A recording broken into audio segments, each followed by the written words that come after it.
నమస్కారం. నేను doctor CH baby Prasuna, assistant professor విద్యా విభాగం, శ్రీ పద్మావతి మహిళా విశ్వవిద్యాలయం, తిరుపతి.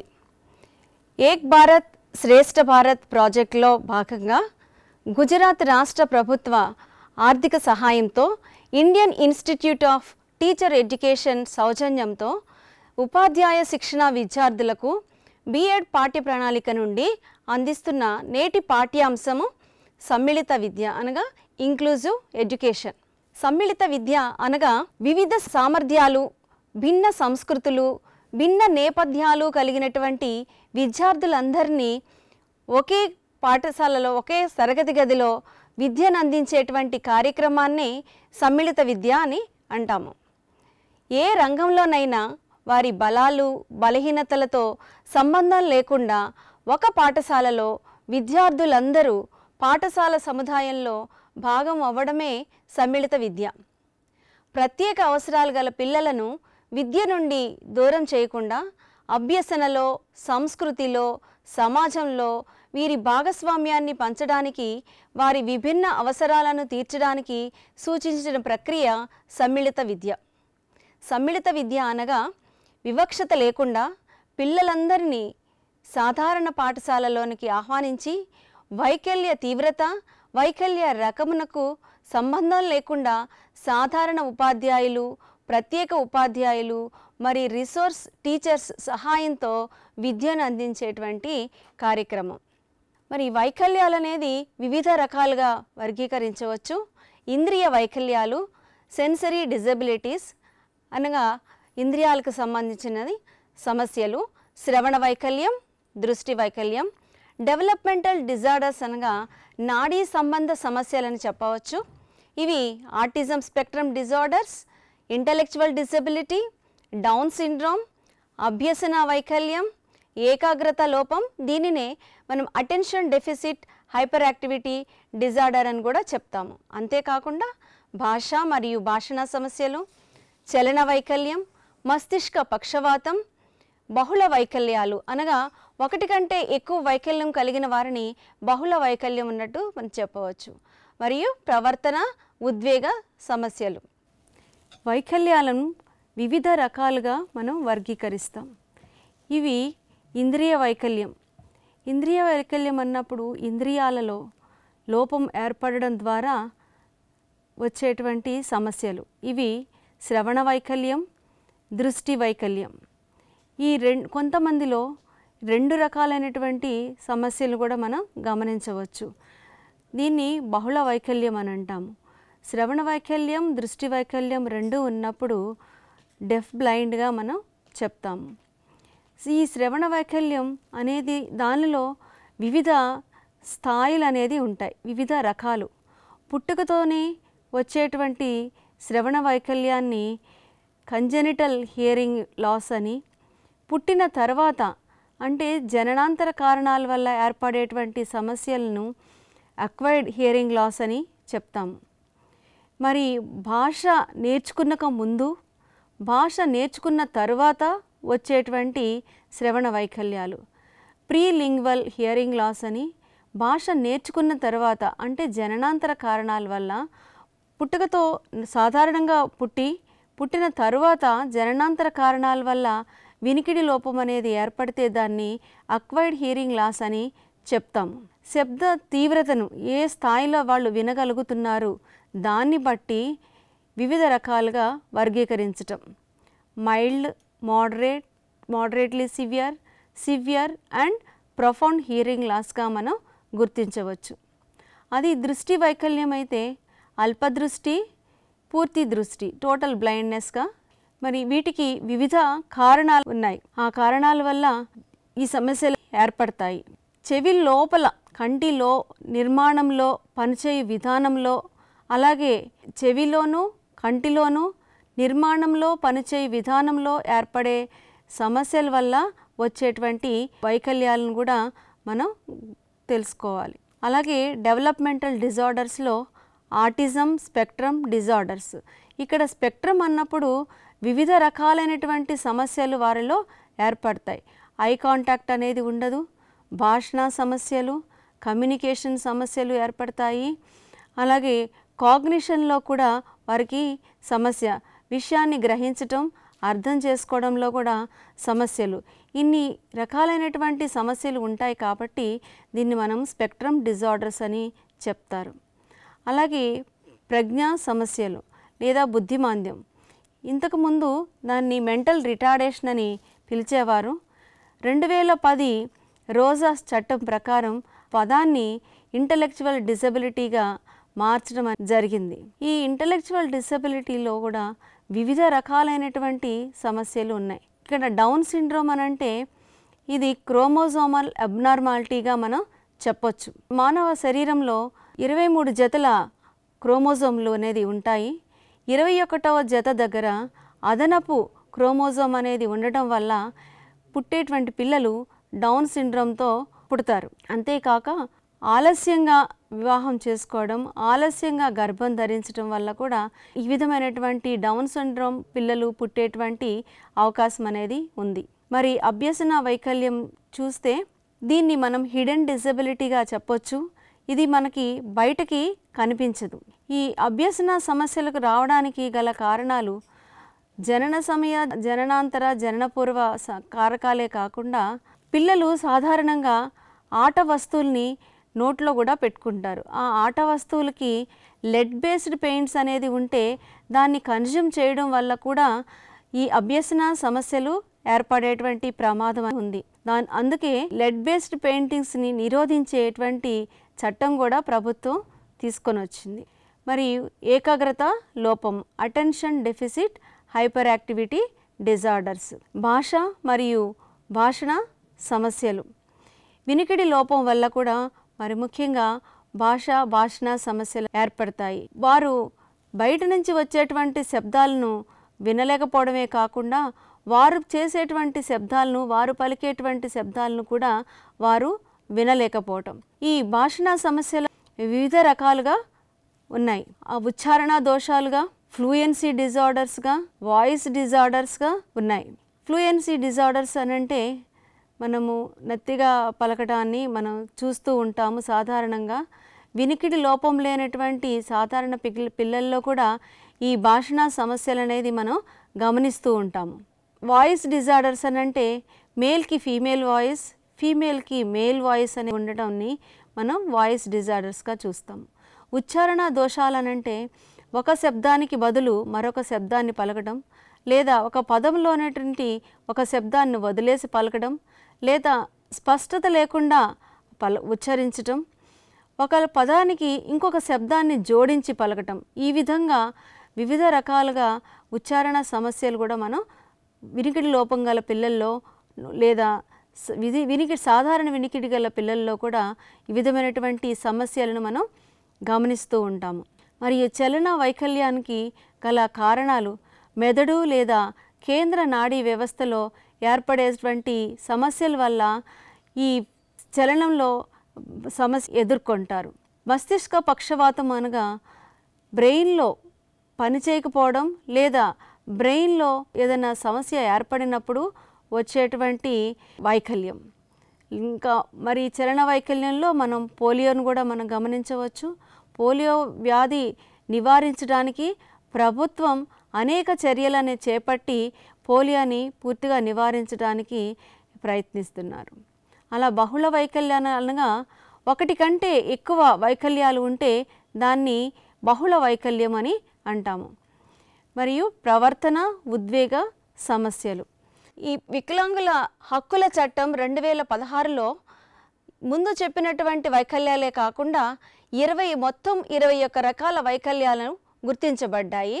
అవి అంధత్వం, అల్పదృష్టి, కుష్ఠవ్యాధి, ఈ క్రింద విధంగా ఇవ్వబడినటువంటి ఈ 21 రకాలైనటువంటి వైకల్యాలు. 1995 వికలాంగుల చట్టం ద్వారా 7 రకాల వైకల్యాలను మాత్రమే గుర్తించారు.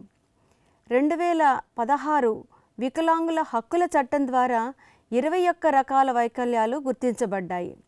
అవి అంధత్వం, అల్పదృష్టి, కుష్ఠవ్యాధి నయమైన వారు, శ్రవణ వైకల్యం, చలన వైకల్యం, మరగుజ్జుతనం, ప్రజ్ఞా సంబంధిత వైకల్యం, మానసిక రుగ్మతలు, ఆటిజం స్పెక్ట్రమ్ డిజార్డర్స్, మస్తిష్క పక్షవాతం, మస్క్యులర్ డిస్ట్రోఫీ, దీర్ఘకాలిక నాడీ సమస్యలు, ప్రత్యేక అభ్యసన సమస్యలు అంటే చదవటంలో, రాయటంలో, గణాంకంలో సమస్యలు కలిగిన వారిని మనము ప్రత్యేక అభ్యసన సమస్యలుగా తెలుసుకుంటాం. మరియు మల్టిపుల్ స్క్లీరోసిస్, భాషణ మరియు భాషా సమస్యలు, తెలసీమియా, హీమోఫీలియా, సికిల్ సెల్ ఎనీమియా, బహుళ వైకల్యం, యాసిడ్ దాడికి గురైన వారు మరియు పార్కిన్సన్స్ డిసీజ్, పార్కిన్సన్స్ వ్యాధి. ఈ విధంగా 7 రకాల వైకల్యాలను 2016 వికలాంగుల హక్కుల చట్టం ద్వారా గుర్తించారు. అంతేకాక ఈ చట్టం ద్వారా దివ్యాంగులైనటువంటి వారికి విద్య మరియు ఉపాధిలో కూడా రిజర్వేషన్ శాతాన్ని కూడా పెంచడం జరిగింది. విద్యలో 5%, ఉపాధిలో 4% రిజర్వేషన్ కూడా పెంచారు. ఈ వైకల్యాలు రావడానికి వివిధ రకమైనటువంటి కారణాలు అనేది ఉన్నాయి. ఈ కారణాలను మనం 3 దశల్లో చెప్పవచ్చు. జనన పూర్వ కారకాలు, జనన సమయ కారకాలు, జననాంతర కారకాలు. జనన పూర్వ కారకాలు చూస్తే వంశపారంపర్యంగా వైకల్యం అనేది రావచ్చు, లేకపోతే జెనెటిక్గా రావచ్చు, లేదా వివిధ అనారోగ్యాలకి లేదా వ్యాధులకి గురవడం వల్ల పుట్టేటువంటి బిడ్డ వివిధ వైకల్యాలతో పుట్టేటువంటి అవకాశం ఉంది.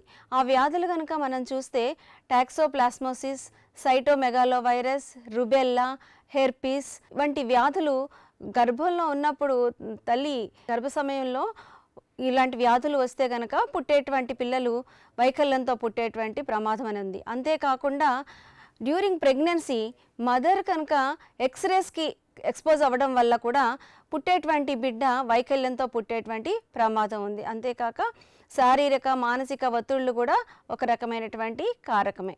మరి జనన సమయ కారకాలు చూసుకుంటే ప్రసూతి సమయం ఆలస్యం అవ్వటం, పుట్టిన వెంటనే బిడ్డ ఏడవకపోవడం, దీనివల్ల బ్రెయిన్కి ఆక్సిజన్ అనేది సప్లై కాకపోవడం వల్ల కూడా వైకల్యం వచ్చేటువంటి అవకాశం అనేది ఉంది. జననాంతర కారణాల్లో యాక్సిడెంట్స్ వల్ల కానీ, హై టెంపరేచర్స్ వల్ల కానీ, లేదా ఫిట్స్ వంటి వ్యాధులు రావడం వల్ల కానీ, అవయవాలలో ఏదైనా లోపం అనేది ఏర్పడడం వల్ల ఈ విధంగా వైకల్యాలు అనేవి వచ్చేటువంటి అవకాశం అనేది ఉంది.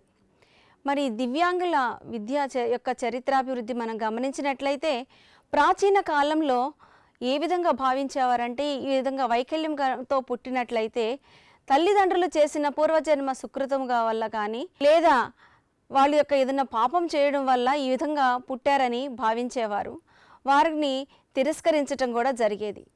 తర్వాత కాలంలో వీరికి చారిటీస్ అనేది వచ్చిన తర్వాత సంరక్షణ భద్రత అనేది కల్పించడం అనేది జరిగింది. వారికి కొన్ని ఆశ్రమాలన్నీ నిర్మించి సంరక్షణ కల్పించేవారు. తర్వాత కాలంలో వీరికి సంరక్షణ మాత్రమే కాదు, విద్య మరియు శిక్షణ కూడా అవసరము. వారంతటా వారు జీవించడానికి తగిన శిక్షణ అవసరమని వారికి ప్రత్యేక పాఠశాలలు అనేది ప్రారంభించడం అనేది జరిగింది. నేటి కాలంలో ప్రస్తుత కాలంలో ప్రత్యేక పాఠశాలలు వారి ప్రత్యేకంగా చూడడం కాదు, సమాజంలోని ఒక భాగంగా చేయాలనేటువంటి ఉద్దేశంతో ఈ ఇంక్లూజివ్ ఎడ్యుకేషన్ అనేటువంటి భావన ఏర్పడింది. మరి ప్రాచీన భారతదేశ చరిత్రలో దివ్యాంగులను గురించి మనము ఇక్కడ చూస్తే ధృతరాష్ట్రుడు మహాభారతంలో ప్రముఖమైనటువంటి పాత్ర పోషించినటువంటి ఈయన పుట్టుకతోనే అంధునిగా అయినప్పటికీ ఆ అంధత్వానికి అతీతంగా ఆయన హస్తినాపుర రాజ్యానికి రాజుగా పరిపాలించారు. అట్టి సామర్థ్యాలను మనం గమనించవలసినటువంటి అవసరం అనేది ఉంది. మరి అష్టావక్ర మహర్షి గురించి మనం చూస్తే ఈయన కహోలుడు అనేటువంటి సుజాత దంపతులకు జన్మించారు. ఆయన తండ్రి గారు వేదపారాయణం చేస్తున్నప్పుడు ఈయన గర్భంలో ఉండగానే తప్పుగా ఉచ్చరించడాన్ని గమనించి ఆయన తెలియజేయడం వల్ల తండ్రి శపించడం అనేది జరిగింది. కోపానికి గురై అష్టావక్రుడుగా జన్మిస్తారు అని శపించడం వల్ల ఈయన 8 వంకరలుగా ఆయన వైకల్యంతో జన్మించడం అనేది జరిగింది. అయినప్పటికీ దానికి అతీతంగా ఆయన జనకునితో చేసినటువంటి వేద పారాయణాలను అష్టావక్ర గీతగా రచించి ఒక మహర్షిగా మనకి పరిచయం అయ్యారు.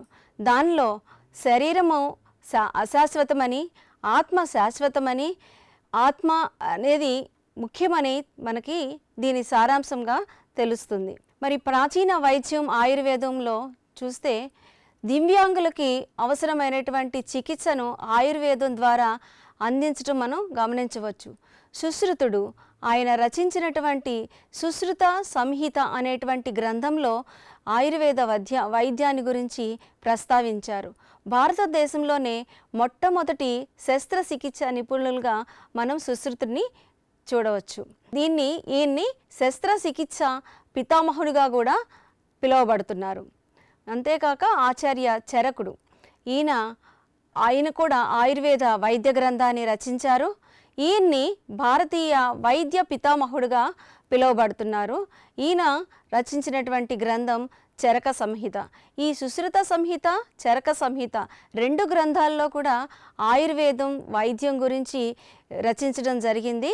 ఇది వైకల్యాలను సరిచేయడానికి ఉపయోగించేటువంటి చికిత్సగా కూడా మనం గమనించవచ్చు. మనుస్మృతిలో కూడా దివ్యాంగుల హక్కుల గురించి, వారి యొక్క నియమాల గురించి కూడా మనకి తెలియచేస్తుంది. ఇంకా మనం పాశ్చాత్య దేశాల్లో కూడా గమనిస్తే హెలెన్ కెల్లర్ మన అందరికీ ప్రపంచవ్యాప్తిగా మనకి పరిచయమైనటువంటి దివ్యాంగురాలు. ఈమె మనం కారణాల్లో మనం చూసాం, జనన పూర్వ, జనన సమయ, జననాంతర. ఈమె పుట్టినప్పుడు సాధారణంగా జన్మించారు. 19 నెలల వయసులో ఆమె లోపలి చెవిలో ఉన్నటువంటి 8వ కపాల నాడి లేదా శ్రవణ నాడి అది కంప్రెస్ అవ్వడం వల్ల ఆమె బధిరత్వానికి గురయ్యారు. బధిరత్వమే కాకుండా అంధురాలుగా కూడా అయ్యారు. ఈమె డెఫ్ బ్లైండ్. ముందు వైకల్య రకాల గురించి మనం చర్చించాము, బహుళ వైకల్యం అని. ఆ విధంగా 2 రకాలైనటువంటి వైకల్య, శ్రవణ వైకల్యం మరియు అంధత్వం రెండిటికి ఈవిడ గురయ్యారు. అయినప్పటికీ ఆమె ఉపాధ్యాయురాలైనటువంటి యానీ సులివాన్ సహాయంతో సంజ్ఞల భాష ద్వారా బ్రెయిలీ లిపిని ఉపయోగించి ప్రపంచంలోనే దివ్యాంగుల్లో మొట్టమొదటి డిగ్రీ తీసుకున్నటువంటి వ్యక్తిగా మనం తెలుసుకోవచ్చు. ఈమె సంఘ సంస్కర్తగా, రచయితగా, మహిళా సాధికారతకు, దివ్యాంగుల హక్కుల కోసం పోరాడినటువంటి వ్యక్తిగా మనం ఎంతగానో ఈమెను మనం ప్రశంసించవచ్చు. ఈమె అంధురాలైనప్పటికీ, భద్రత్వం ఉన్నప్పటికీ 14 పుస్తకాలు రచించారు. 100కు పైగా ఉపన్యాసాలను కూడా చేసినట్టు మనం తెలుసుకోవచ్చు. ఇంతేకాకుండా అలెగ్జాండర్ గ్రాహం బెల్ ఈయన టెలిఫోన్ కనుగొనడమే కాకుండా బధిరులకు ఉపయోగపడేటువంటి వినికిడి పరికరాన్ని మొట్టమొదటిగా ఇన్వెంట్ చేసినటువంటి ప్రముఖ శాస్త్రవేత్త. మరి లూయిస్ బ్రెయిలీ గురించి చెప్పుకుంటే అంధులకు వాళ్ళకి అవసరమైనటువంటి బ్రెయిలీ లిపిని తయారు చేసి ప్రపంచవ్యాప్తంగా అంధులైనటువంటి వారందరికీ కూడా వారి విద్యకు లేదా వారి యొక్క డైలీ లివింగ్ యాక్టివిటీస్కి ఉపయోగపడే విధంగా బ్రెయిలీ స్క్రిప్ట్ని అనేది డెవలప్ చేయడం మనం చూడవచ్చు. అలాగే వాన్ బీథోవెన్ ఈయన సాధారణంగా పుట్టి 19 సంవత్సరాల వయసులో ఈయనకు కొన్ని వ్యాధి వల్ల గురవడం వల్ల ఈయన డెఫ్ పర్సన్గా బధిరత్వానికి గురయ్యారు. అయినప్పటికీ అప్పటి వరకు ఆయన చాలా సంగీతంలో స్వరకల్పనలు అనేది చేసినటువంటి ప్రముఖ వ్యక్తిగా మనం గమనించవచ్చు. ముందు చేసినటువంటి స్వరకల్పనలను ఆధారంగా బధిరత్వం వచ్చిన తర్వాత కూడా ఎన్నో సంగీత స్వరాలని రూపకల్పన అనేది చేశారు. మన భారతదేశంలో ఉన్నటువంటి ప్రముఖ దివ్యాంగులు, వివిధ వ్యక్తులు మనం ఇక్కడ గమనించవచ్చు. నాట్యంలో ప్రతిభ కనపరిచిన వారు, పారా ఒలింపిక్స్లో అత్యంత ప్రతిభను కనపరిచి బంగారు పథకాలను సాధించిన వారు, స్టెమ్ సెల్ ట్రాన్స్ప్లాంటేషన్ మీద రీసెర్చ్ చేసి నటువంటి శాస్త్రవేత్తగా ఉండినటువంటి వారు పద్మభూషణ్ అవార్డు కూడా గ్రహించినటువంటి వివిధ ప్రముఖ దివ్యాంగులను మనము ఈ చిత్రంలో గమనించవచ్చు. మరి ప్రత్యేక విద్య మనం వైకల్యం కలిగినటువంటి పిల్లలకు అందిస్తున్నామని చెప్తున్నాం. ఈ విద్య మనం 3 రకాలుగా చెప్పవచ్చు. ఒకటి స్పెషల్ ఎడ్యుకేషన్, ప్రత్యేక విద్య, ఏకీకృత విద్య, సమ్మిళిత విద్య. ప్రత్యేక విద్య అనగానే సమాజంలో సాధారణ విద్యార్థుల నుంచి వేరుపరిచి వారిని ప్రత్యేకంగా ఒక పాఠశాల నిర్మించి వారికి ప్రత్యేక బోధనా పద్ధతుల ద్వారా ప్రత్యేక ఉపకరణాలను ఉపయోగించి విద్యను అందించేటువంటి విద్యనే మనము ఇక్కడ ప్రత్యేక విద్యగా మనం ఈ చిత్రంలో కూడా మనం గమనించవచ్చు.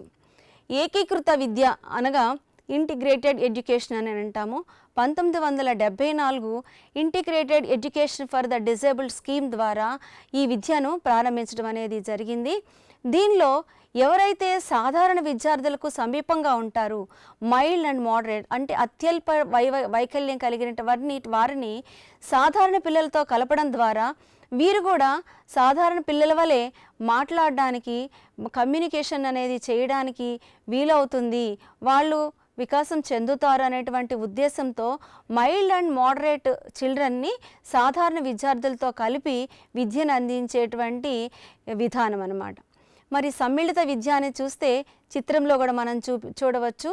వైకల్య తీవ్రతకు వైకల్య రకానికి సంబంధం లేకుండా అన్ని రకాలైనటువంటి పిల్లలను, అంతేకాకుండా వైకల్యాలు కలిగినటువంటి వారినే కాకుండా భాషలో పరంగా వెనకబడిన వారిని, సాంస్కృతి పరంగా వెనకబడిన విద్యార్థులను, సాంఘిక ఆర్థికంగా వెనకబడిన విద్యార్థులను అందరినీ కూడా సాధారణ పాఠశాలలో సాధారణ పిల్లలతో కలిపి అందరికీ విద్య అనేటువంటి విధానంలో విద్యను అందించేటువంటి ప్రక్రియనే మనము సమ్మిళిత విద్య అని చెప్పొచ్చు.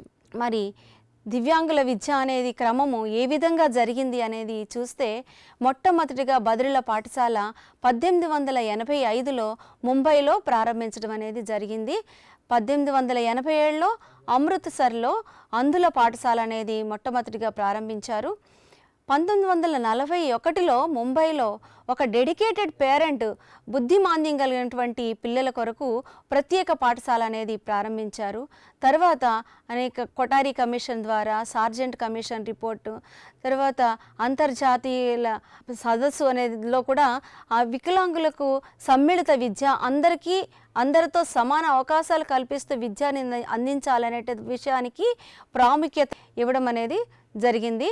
తర్వాత 1994 సాల్మంకా ప్రకటన ద్వారా వికలాంగుల చట్టం, నేషనల్ ట్రస్ట్ యాక్ట్, ఇవన్నీ మనము కాలక్రమేణా వికలాంగులకు విద్యా అభివృద్ధి కార్యక్రమం చేపట్టడం జరిగింది. మరి 1999 నేషనల్ ట్రస్ట్ యాక్ట్లో మనం గమనిస్తే అక్కడ తల్లిదండ్రులు అనంతరం ఈ దివ్యాంగులైనటువంటి వారికి సంరక్షణ ఏర్పాటు చేయడం కొరకు ఎక్కువ ప్రాధాన్యత ఇవ్వడం జరిగింది. సర్వశిక్ష అభియాన్, రాష్ట్రీయ మాధ్యమిక శిక్షా అభియాన్ క్రింద మన తెలుగు రాష్ట్రాలైనటువంటి ఆంధ్రప్రదేశ్, తెలంగాణ రాష్ట్రంలో కూడా ఈ విద్యా సంస్థలు కొనసాగుతూ ఉన్నాయి.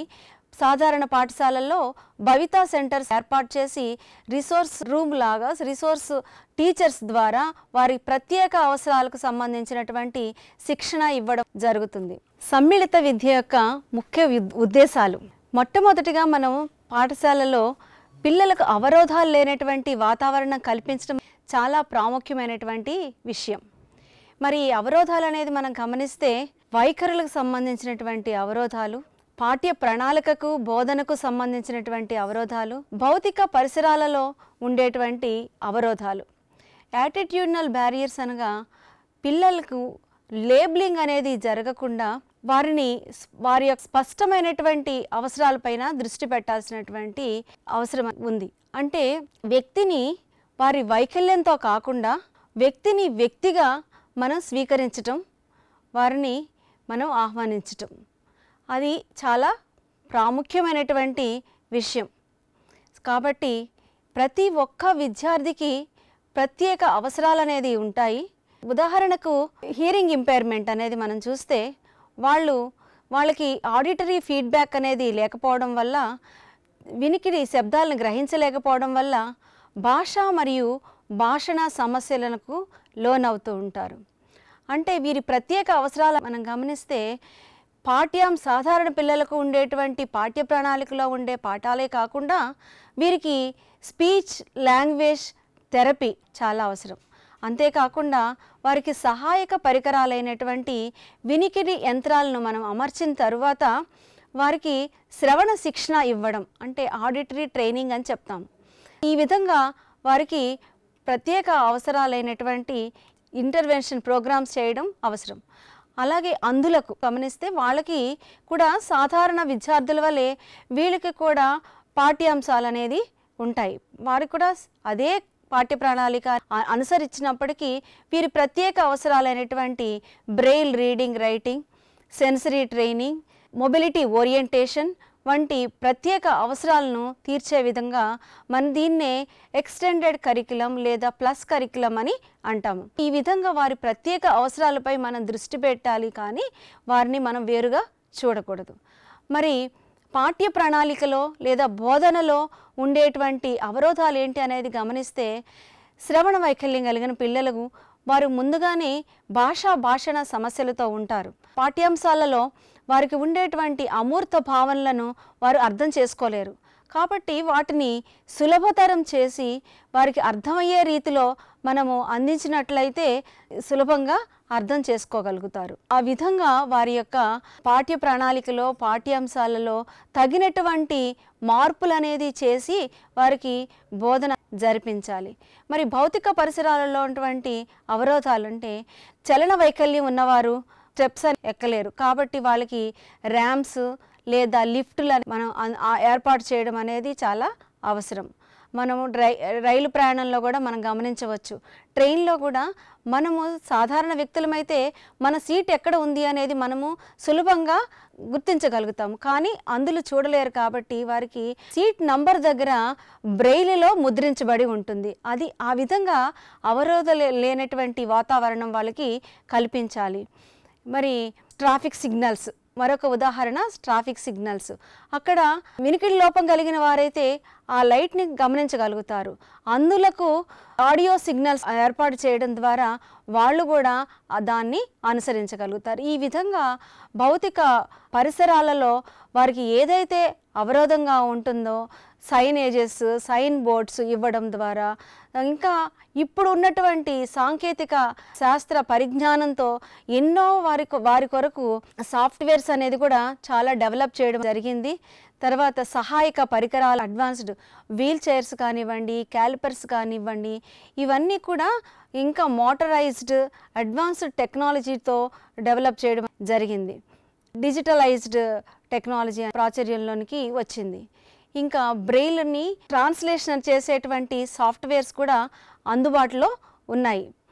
ఇప్పుడు మనం గమనిస్తే ఎంతోమంది ముందు కూడా మనం చూసాము, ముందు చిత్రాల్లో కూడా ఎంతోమంది ప్రముఖులు ఎన్నో వివిధ రంగాలలో ఎంతో ప్రతిభ కనపరిచిన వారు, ఇంకా ఐఎఫ్ఎస్ లాంటి ప్రముఖ స్థానంలో కూడా ఉన్నటువంటి అంధులను గమనించవచ్చు. ప్రొఫెసర్స్గా ఉన్నారు. ఇంకా ఈ విధంగా మరి రావాలి అనంటే, రాణించాలి అనంటే వారు అన్ని న్యూస్ పేపర్స్ కానీ మ్యాగజైన్స్ కానీ బ్రెయిల్లో మనకు అందుబాటులో ఉండవు. కానీ మనకి ఇప్పుడున్నటువంటి అందరం కూడా ఉపయోగిస్తున్నటువంటి ఇంటర్నెట్, ఈ అంతర్జాలం నుంచి మనము చాలా సమాచారాన్ని సేకరిస్తుంటాము. ఈ సమాచారం అంతా కూడా మనకి బ్రెయిల్లో ఉండదు. కానీ మరి వీరికి అందుబాటులో ఉంచడం కోసం మన భారతీయ భాషలన్నిటినీ కూడా బ్రెయిన్లోనికి తర్జుమా చేయబడేటువంటి సాఫ్ట్వేర్ను డెవలప్ చేశారు. దీన్ని ట్రాన్స్లేట్ అయిన తర్వాత దాన్ని మనం ప్రింట్ తీసుకోవడం ద్వారా వారికి అందుబాటులో ఉంచగలుగుతాము. ఈ విధంగా ఇన్ని రకాలుగా వారికి సహాయక పరికరాల ద్వారా అవరోధాలు లేనటువంటి వాతావరణాన్ని వాళ్ళకి కల్పించినప్పుడు వారు కూడా అత్యంత ప్రతిభ కనపరిచి ఎంతో అభివృద్ధి చెందడానికి అవకాశం ఉంటుంది. సాధారణ తరగతిలో పనిచేసే ఉపాధ్యాయులు సర్దుబాటు సమస్యలు గల వారితో పనిచేయడానికి తగిన మార్గదర్శకాలను ఏర్పాటు చేయడం కూడా సమ్మిళిత విద్య యొక్క ఒక లక్ష్యం. సాధారణ పిల్లలకు బోధించే ఉపాధ్యాయులు మరియు ప్రత్యేక ఉపాధ్యాయులు వారి నైపుణ్యాలను ప్రత్యేక అవసరాలు గల పిల్లల అభివృద్ధికి గరిష్టంగా వినియోగించాలి. మరి సమ్మిళిత విద్య యొక్క ముఖ్య లక్ష్యాలు, ఉద్దేశాలు మనం చూసాము. మరి లక్ష్యాలు ఏంటి అని గమనిస్తే, వైకల్యం గల పిల్లలందరినీ సాధారణ పాఠశాలల్లో నమోదు చేయడం, zero rejection, no child left behind అని చెప్తాము. ఏ ఒక్కరిని మనం విద్య లేకుండా వదిలేయద్దు. అందరికీ ఉచిత నిర్బంధ విద్య, 14 సంవత్సరాల లోపు వరకు ఉన్న పిల్లలందరికీ కూడా పాఠశాలలో చేర్చడం దీని యొక్క ముఖ్య లక్ష్యంగా మనం గమనించవచ్చు. సాధారణ పాఠశాలల్లో లేదా ప్రత్యేక పాఠశాలల్లో బడి మానేసిన పిల్లలను సంఖ్యను తగ్గించాలి, అంటే డ్రాప్ అవుట్ రేట్ని తగ్గించడం కూడా ఈ సమ్మిళిత విద్య యొక్క ముఖ్య లక్ష్యంగా మనం గమనించవచ్చు. ప్రత్యేక అవసరాలు గల పిల్లలకు విద్యా సేవలను విస్తృతపరచటం, ప్రత్యేక అవసరాలు గల పిల్లలకు అర్లీ ఇంటర్వెన్షన్ ఇవ్వడానికి మరియు ఈ కార్యక్రమంపై తల్లిదండ్రులను సమాజాన్ని కూడా భాగస్వాములను చేయడం, సమాజ ఆధారిత పునరావాస కార్యక్రమంలో పనిచేసే వారికి శిక్షణ ఇవ్వడం. మరి అర్లీ ఇంటర్వెన్షన్ పుట్టినప్పటి నుంచి 3 సంవత్సరాలలోపు పిల్లలకి ఆ వయసులోనే మనము సమస్యను గుర్తించి తగినటువంటి ప్రమేయ కార్యక్రమాలను అందించటం. ఈ పుట్టినప్పటి నుంచి 3 సంవత్సరాల వయసును మనం క్రిటికల్ పీరియడ్ అని చెప్తుంటాము. సో ఈ వయసులోనే మనం సమస్యను అనేది గుర్తించినట్టయితే వారికి తగినటువంటి సహాయక పరికరాలు అందించి తగినటువంటి చికిత్సా విధానము మరియు థెరపీ మనం అందించాలి. ప్రతి పిల్లల్లో కూడా వైకల్యం ఉన్నప్పటికీ వారిలో ఎంతో కొంత మిగిలి ఉన్నటువంటి సామర్థ్యం ఉంటుంది. దాన్నే మనం రెసిడ్యుయల్ కెపాసిటీ అని అంటాము. అదే శ్రవణ వైకల్యం కలిగిన వారిలో రెసిడ్యుయల్ హియరింగ్ ఉంటుంది. అలాగే అంధత్వం ఉన్న వాళ్ళల్లో రెసిడ్యుయల్ విజన్ అని ఉంటుంది. మనం గ్రామీణ ప్రాంతాల్లో మనం చూస్తే కొన్ని ప్రాంతాల్లో ఇప్పటికీ కొన్ని కట్టెల పొయ్యిలు ఉపయోగిస్తుంటారు. దాంట్లో పొయ్యి ఆరిపోయినప్పటికీ దానిలో కొన్ని నిప్పు రవ్వలు మిగిలే ఉంటాయి. అదే వాటిని మనం ఎప్పుడైతే ఊదుతామో మళ్ళీ మంటను రగిలించవచ్చు. అదేవిధంగా ఈ పిల్లల్లో కూడా మిగిలి ఉన్నటువంటి సామర్థ్యాన్ని ఈ క్రిటికల్ పీరియడ్లోనే మనం గుర్తించి తగినటువంటి ప్రమేయ కార్యక్రమాలు, చికిత్సా విధానం, వారికి సహాయక పరికరాల ద్వారా అందించినట్లయితే వాళ్ళ సామర్థ్యాన్ని మరింత పెంపొందించి సాధారణ విద్యార్థుల్లాగా మనము వారిని తీర్చిదిద్దడానికి అవకాశం ఉంటుంది. ప్రత్యేక అవసరాలను గుర్తించడమే కాకుండా మనము అంచనా వేసి ఒక్కొక్క వైకల్యం ఉన్నప్పటికీ వారి యొక్క స్థాయి వేరుగా ఉంటుంది. కాబట్టి వారు ఏ స్థాయిలో ఉన్నది, ఆ వైకల్య తీవ్రత ఎంత ఉందని మనం అంచనా వేయవలసినటువంటి అవసరం అనేది ఉంది. సాధారణ పాఠశాలల్లో ప్రత్యేక అవసరాలు గల పిల్లల పాఠ్య ప్రణాళికలో తగిన మార్పులు చేసి కనీస అభ్యసన స్థాయిలను సూచించటం ముందుగా మనం చర్చించాము. వారికి పాఠ్య ప్రణాళికలో కూడా అవరోధాలు లేనటువంటి వాతావరణం మనం కల్పించటము, ఆ విధంగా వాళ్ళకి తగినట్టు సామర్థ్యానికి తగినటువంటి మార్పులు అనేటువంటి చేయవలసిన అవసరం ఉంది. ప్రత్యేక అవసరాలు గల బాలలకు సెకండరీ విద్యను అందుబాటులో ఉంచటం, ప్రత్యేక పాఠశాలల్లోనూ మరియు సమ్మిళిత పాఠశాలల్లోనూ మానసిక వైకల్యం గల పిల్లలకు వృత్తి విద్యను అందుబాటులో ఉంచటం. ఎవరైతే సాధారణ పాఠ్య ప్రణాళికలను అనుసరించలేరో, సాధారణ విషయాలను నేర్చుకోలేరో వారికి వారి సామర్థ్యాలకు తగినట్టుగా, వారి అవసరాలకు తగినట్టుగా వృత్తి విద్యను అందించడం ద్వారా వారికి ఉపాధి కూడా కల్పించడానికి అవకాశం ఉంటుంది. సాధారణ పాఠశాలల్లో ప్రత్యేక అవసరాలు గల పిల్లల అవసరాలను తీర్చే విధంగా తగిన వనరులను అభివృద్ధి చేయడానికి ప్రీ సర్వీస్ మరియు ఇన్ సర్వీస్ ట్రైనింగ్ టీచర్స్కి ఇవ్వడం చాలా అవసరం. ప్రత్యేక విద్యను శిక్షణ పొందినటువంటి ఉపాధ్యాయులు శిక్షణ అయిపోయిన తర్వాత కూడా ప్రతి 5 సంవత్సరాలకు ఒకసారి వారు భారతీయ పునరావాస కేంద్రంలో రిజిస్టర్ చేసుకున్నటువంటి ఆ నంబర్ను వాళ్ళు మరి రెన్యువల్ చేసుకోవాల్సినటువంటి అవసరం ఉంది. మరి రెన్యువల్ చేసుకోవాలి అని అంటే కూడా వారు ఎప్పటికప్పుడు విద్యలో వస్తున్నటువంటి సాంకేతిక శాస్త్ర మార్పులను వాటిని గురిపై అవగాహన అనేది తెచ్చుకోవడానికి శిక్షణ పొందవలసినటువంటి అవసరం ఉంది. దాన్ని మనం ఇన్ సర్వీస్ ట్రైనింగ్గా కూడా చెప్పవచ్చు. అది కంటిన్యూయింగ్ రీహాబిలిటేషన్ ఎడ్యుకేషన్గా మనం చూడాలి.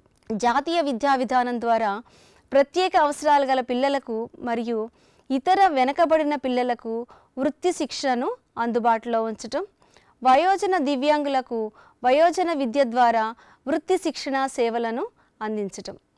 సమ్మిళిత విద్య యొక్క ఉద్దేశాలలో పిల్లలకు తగినటువంటి అవరోధాలు లేని వాతావరణం కల్పించడం చాలా ప్రాముఖ్యమైనది. వివిధ వైకల్యాలకు వివిధ అవసరాలనేది ఉంటాయి. శ్రవణ వైకల్యం కలిగిన వారికి విజువల్ ద్వారా వారికి వాతావరణాన్ని కల్పించడం, విజువల్ సిగ్నల్స్ అనేది ఇవ్వడం ద్వారా, సైన్ బోర్డ్స్ ద్వారా, సైనేజెస్ ద్వారా వారికి అవరోధాలు లేనటువంటి వాతావరణం కల్పించాలి.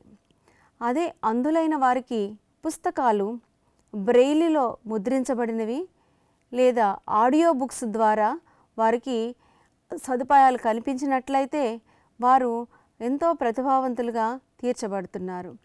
ప్రస్తుతం శాస్త్ర సాంకేతిక పరిజ్ఞానంలో వచ్చిన మార్పుల ఆధారంగా వారి కొరకు ఎన్నో సాఫ్ట్వేర్స్ కూడా డెవలప్ చేయబడ్డాయి. ఉదాహరణకు అన్ని పుస్తకాలు బ్రెయిల్లో ముద్రించలేరు కనుక అంతర్జాలంలో ఉన్నటువంటి సమాచారాన్ని కూడా వారికి అందుబాటులోనికి తీసుకొని రావడానికి భారతీయ భాషలన్నిటిలో కూడా బ్రెయిల్లోనికి సమాచారాన్ని ట్రాన్స్లేట్ చేయడం ద్వారా దాన్ని ప్రింట్ తీసుకోవడం ద్వారా వారికి అందుబాటులో ఉంచగలుగుతాము. సో ఆ విధంగా వారికి విద్యలోనూ మరియు బయట వాతావరణంలోనూ వారికి అనేకమైనటువంటి సదుపాయాలు కల్పించబడుతున్నాయి. ఇక్కడ సమ్మిళిత విద్యా కార్యక్రమంలో ప్రత్యేక ఉపాధ్యాయులు మాత్రమే కాకుండా సాధారణ ఉపాధ్యాయులు, తల్లిదండ్రులు, సమాజం, పాఠశాల యాజమాన్యం మరియు దివ్యాంగుల యొక్క తోటి విద్యార్థులు కూడా కీలకమైనటువంటి పాత్ర పోషించాల్సిన బాధ్యత ప్రతి ఒక్కరికి ఉంది.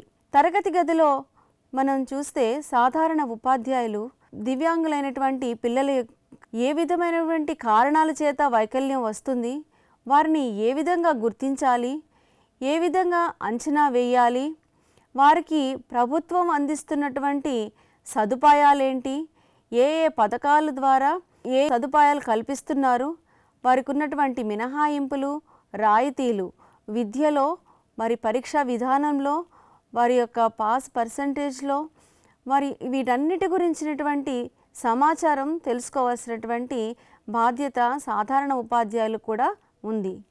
తోటి విద్యార్థులు, తల్లిదండ్రులు, ఉపాధ్యాయులు అందరూ కూడా ఈ పిల్లల్ని వైకల్యంతో కాకుండా వారిలో ఉన్నటువంటి సామర్థ్యాలతో వారిని అంగీకరించి ఆహ్వానించవలసినటువంటి బాధ్యత కలిగి ఉన్నారు.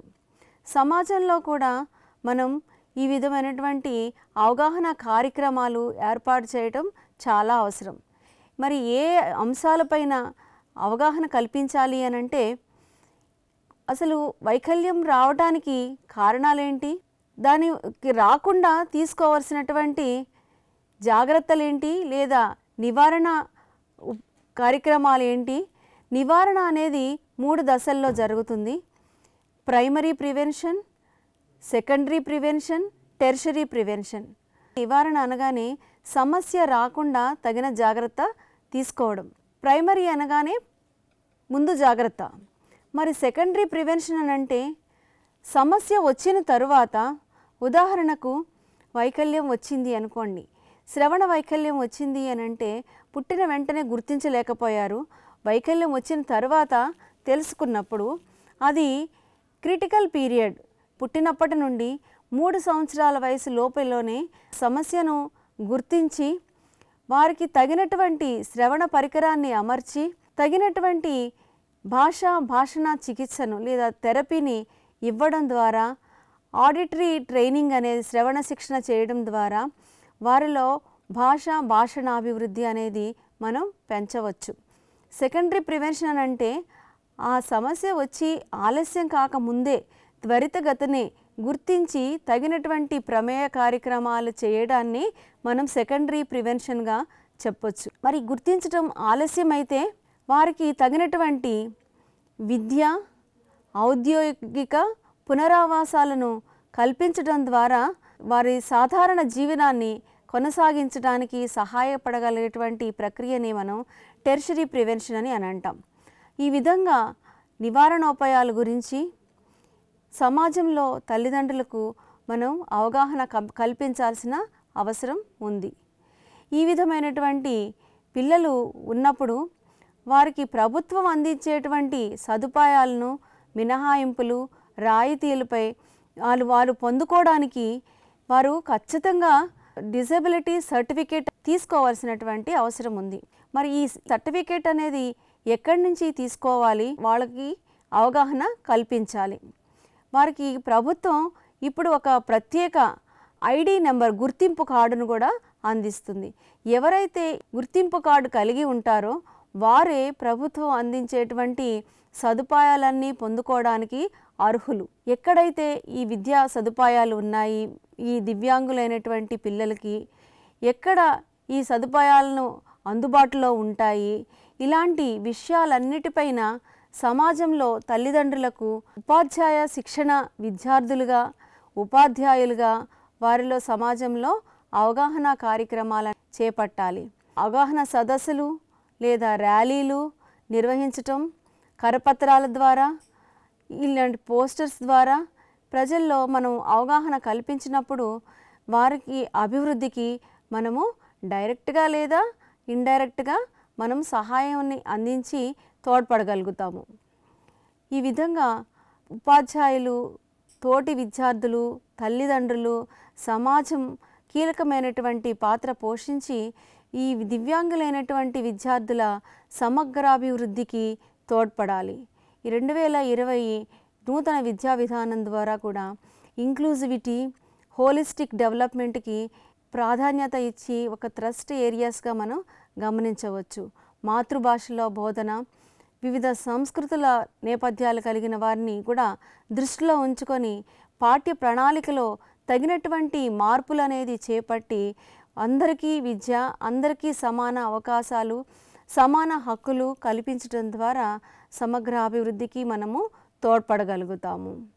ఈ వైకల్యం కలిగిన వారికి మాత్రమే కాకుండా సమ్మిళిత విద్యలో భాషాపరంగా వెనుకబడిన విద్యార్థులకు మరియు సామాజికంగా, ఆర్థికంగా, సాంస్కృతికంగా కూడా వెనుకబడిన విద్యార్థులు అందరికీ సాధారణ పాఠశాలలో ఒకే తరగతి గదిలో విద్యను అందించేటువంటి ప్రక్రియ. వీరికి తగినటువంటి సదుపాయాలను మనం కల్పించడం ద్వారా అందరికీ ఒకే తరగతి గదిలో మనం విద్య అందించవచ్చు. రెండవ సూత్రంగా ఈక్విటీ. ఈక్విటీ అని అంటే ఎవరికి ఏ ప్రత్యేక అవసరాలు అనేది ఉందో ఆ అవసరాలను తీరుస్తూ మిగిలిన వారితో సమానంగా ఉండేలాగా అవకాశాలను కల్పించేటువంటి విధానాన్ని మనం ఇక్కడ ఈక్విటీ అని చెప్తాము. ఈక్వాలిటీ అని అంటే అందరికీ సమాన అవకాశాలు కల్పించడం. ఈక్విటీ ఎవరికి ప్రత్యేక అవసరం ఉందో ఆ అవసరాలను తీరుస్తూ విద్య అందించే దానిని మనం ఈక్విటీ అని చెప్తాము. మరి రిలవెన్స్ అనగా పాఠ్య ప్రణాళిక మనం ముందుగానే చెప్పుకున్నాము. ఏ విద్యార్థులకు పాఠ్య ప్రణాళికలో లక్ష్యాలు మనం ఏర్పరచుకునే విధానంలో కానీ, తర్వాత కంటెంట్లో వారి అవసరాలకు తగినటువంటి వారికి సులభంగా అర్థం చేసుకునే విధంగా తగిన మార్పులు అనేది చేయటం, మరియు మనం ఇచ్చేటువంటి అభ్యసన అనుభవాల్లో కూడా వారికి సూటబుల్. హియరింగ్ ఇంపైర్మెంట్ లేదా శ్రవణ వైకల్యం కలిగిన వారికి విజువల్ ఎయిడ్స్ అనేది మనము ఎక్కువగా చూపించడం ద్వారా వారికి సులభంగా అర్థమయ్యేలాగా మనం బోధన జరిగించవచ్చు. అదే అంధులకు ఆడియో బుక్స్ అనేది కూడా ఇప్పుడు చాలా అందుబాటులో ఉన్నాయి. ఆ విధంగా వారు వినడం ద్వారా బ్రెయిల్లో పాఠ్యాంశాలను ముద్రించడం ద్వారా వారికి మనం అందుబాటులో ఉంచవచ్చు. మరి ఈ విధంగా కంటెంట్లోనే కాకుండా వారికి ఇచ్చేటువంటి అభ్యసన అనుభవాల్లో వారికి తగిన విధంగా మనం మార్పులు అనేది చేయటం, బోధనా పద్ధతులు కూడా వారికి తగిన విధమైనటువంటి బోధనా పద్ధతులు ఉపయోగించాలి.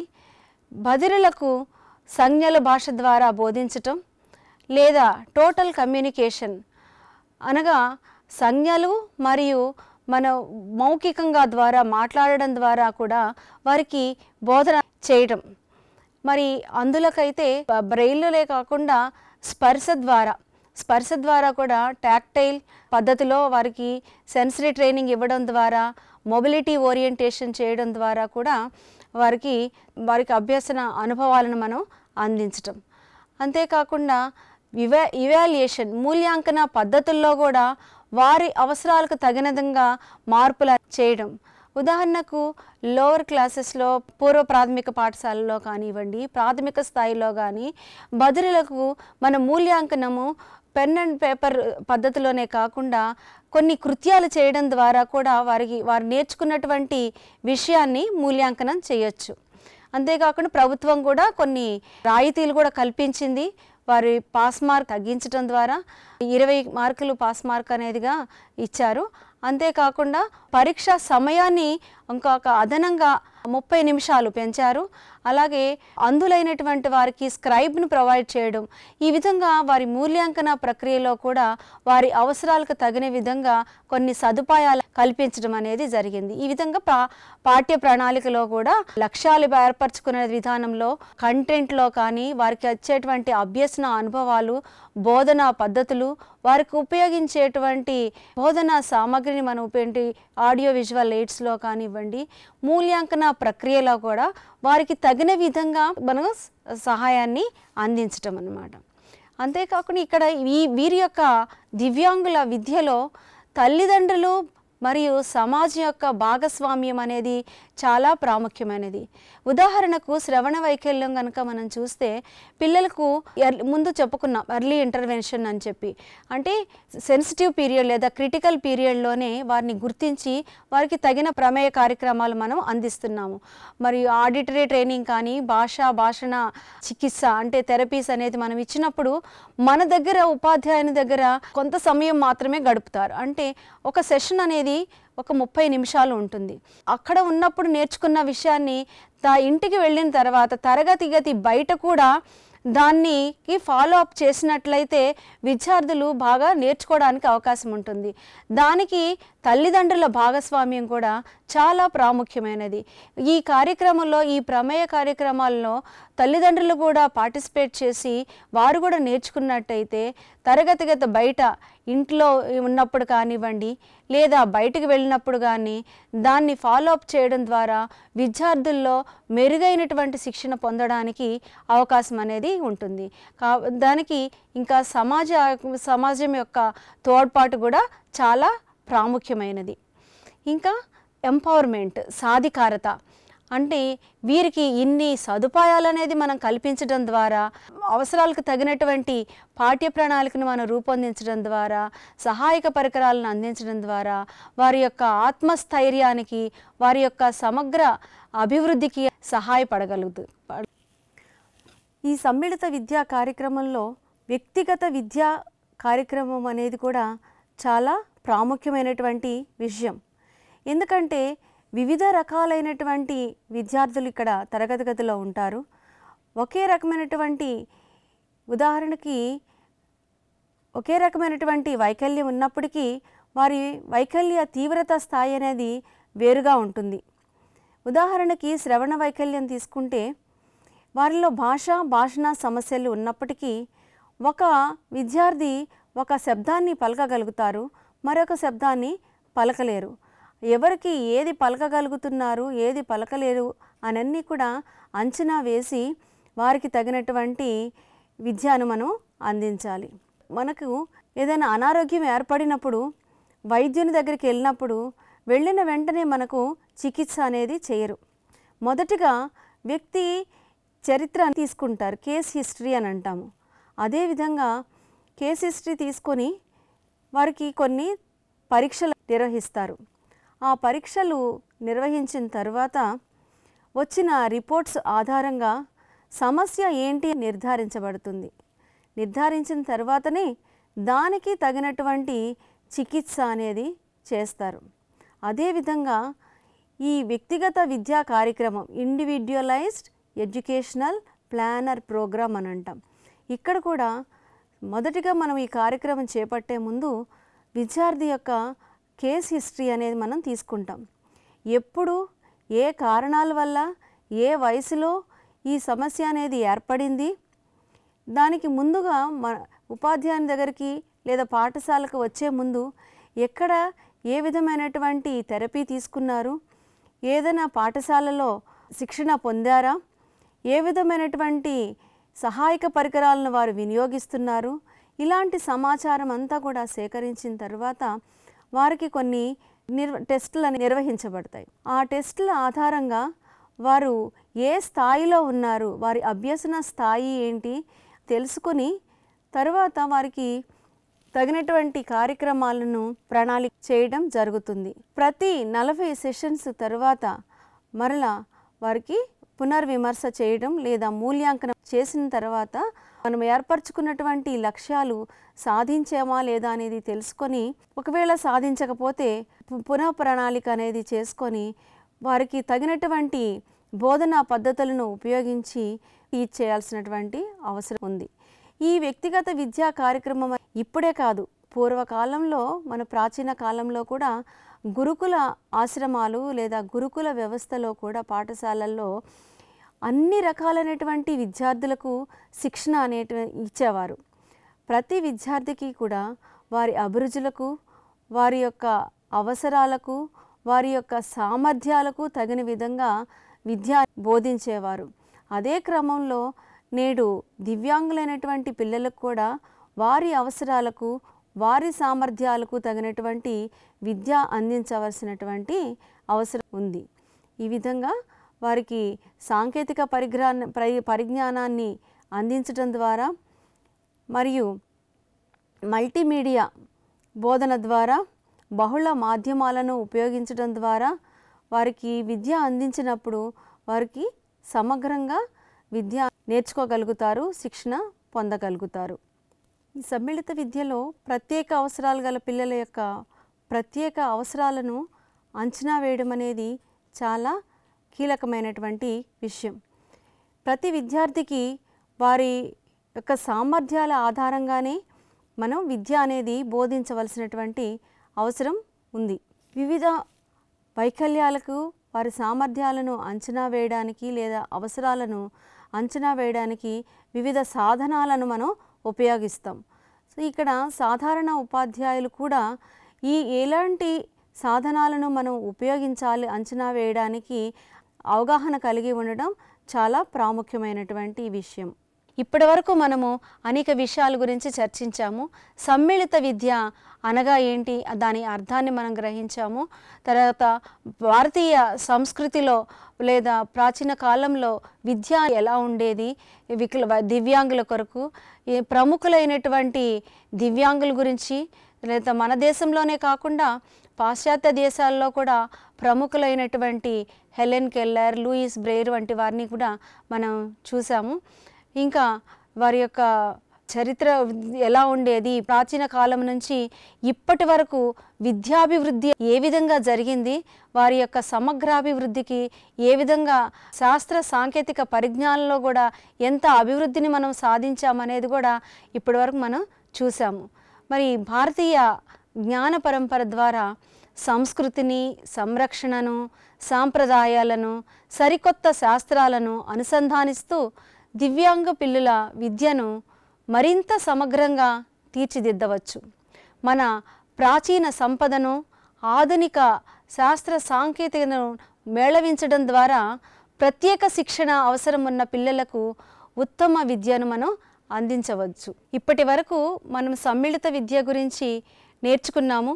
దాని కారణాలు, వైకల్యం రావడానికి గల కారణాల గురించి, దాన్ని మనం ఏ విధంగా గుర్తించాలి, ఏ విధంగా తగినటువంటి సహాయక చర్యలను చేపట్టాలి అనే దాని గురించి చర్చించాము. తెలుగు రాష్ట్రాల్లో కూడా ఈ సమ్మిళిత విద్యా కార్యక్రమం కొనసాగుతూ ఉంది. మనకి ఎప్పటికప్పుడు శాస్త్ర సాంకేతిక పరిజ్ఞానంలో వస్తున్న మార్పులను మనం గమనిస్తూ విద్యార్థులకు తగినటువంటి శిక్షణ అందించడం ద్వారా, తోడ్పాటునివ్వడం ద్వారా విద్యార్థుల యొక్క సమగ్ర అభివృద్ధికి మనము చేయూతను అందించగలుగుతాము, వారిని అభివృద్ధి పరచడానికి సహాయం చేయగలుగుతాము. మీరందరూ కూడా ఎప్పటికప్పుడు శిక్షణను పొంది ఈ విద్యార్థుల అభివృద్ధికి తోడ్పడగలరని ఆశిస్తున్నాము. ఈ అవకాశం ఇచ్చినటువంటి Indian institute of teacher education వారికి ధన్యవాదాలు తెలుపుతూ